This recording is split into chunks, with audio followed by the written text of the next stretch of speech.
आप सभी का दिव्य आराधना चैनल में बहुत बहुत स्वागत है। आजकल मैं श्रीमद् भागवत गीता के श्लोकों की सरल और आसान शब्दों में व्याख्या कर रही हूँ। हमारे सनातन धर्म के अनुसार वैसे तो बहुत सारे धर्म ग्रंथ हैं, परंतु उन ग्रंथों का अध्ययन करना, पठन पाठन करना इतना आसान नहीं है। लेकिन दो ऐसे महान ग्रंथ हैं जो हिंदू ग्रंथों में अपना बहुत ही महत्वपूर्ण स्थान रखते हैं।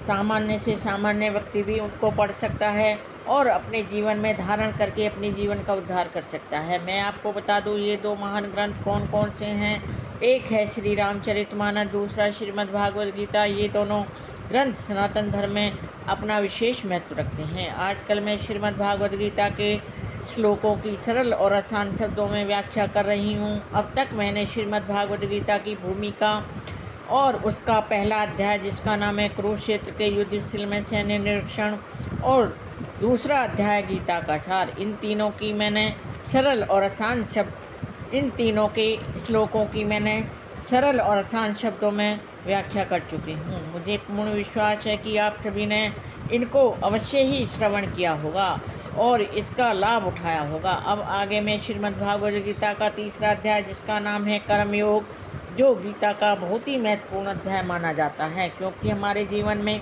कर्म को बहुत ही महत्वपूर्ण माना गया है। कर्म करना एक प्रधान कर्तव्य माना जाता है। कर्म भी दो प्रकार के बताए गए हैं। एक अच्छे कर्म, दूसरे बुरे कर्म। ये सब तो प्राणी की इच्छा पर निर्भर करता है कि वह किस प्रकार के कर्म करना चाहता है, अच्छे कर्म करना चाहता है या बुरे कर्म करना चाहता है। भगवान श्री कृष्ण जी ने भी अर्जुन को कुरुक्षेत्र के युद्ध स्थल में कर्म के महत्व को बहुत ही अच्छी तरीके से समझाया था।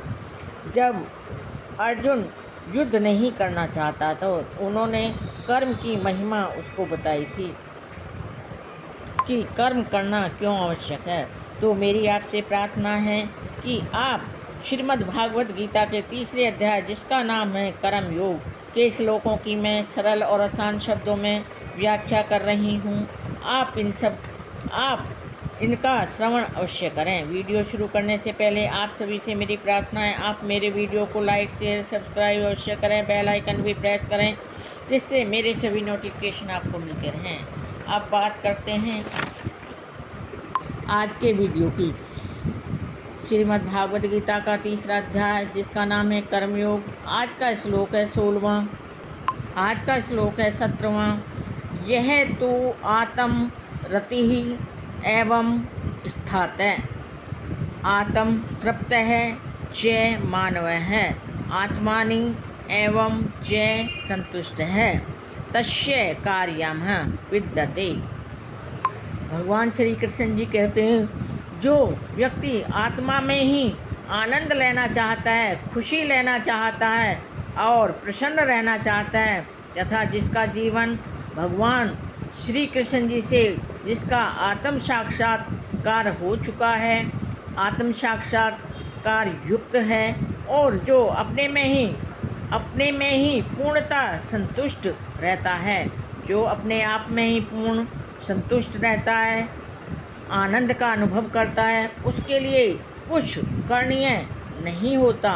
उसके लिए तो कर्म करना ही बस एक महान कर्तव्य होता है। जो व्यक्ति पूर्णतः कृष्ण भक्त है और अपने कृष्ण भक्त के कार्यों में पूर्ण रूप से संतुष्ट रहता है और उसे कुछ भी नियमित कर्म करने की आवश्यकता नहीं होती, कृष्ण भक्ति होने के कारण ही उसका हृदय सारे मैल से तुरंत धुल जाता है, पवित्र होता जाता है, शुद्ध हो जाता है। जो हजारों यज्ञों को संपन्न करने से भी संभव नहीं हो पाता, उसे कृष्ण भक्ति करने से यह सब प्राप्त हो जाता है। इस प्रकार चेतना के शुद्ध होने से, पवित्र होने से मनुष्य परमात्मा के साथ अपने संबंध के प्रति पूर्णतः आश्वस्त हो जाता है। उसे पूर्ण विश्वास हो जाता है कि उसका परम भगवान से, परम ईश्वर से संबंध स्थापित हो चुका है, इसकी उसे पूर्णतः भरोसा हो जाता है। भगवत कृपा से उसका कार्य स्वयं प्रकाशित हो जाता है और वह वैदिक आदेशों के प्रति उसका कर्तव्य निशेष हो जाता है।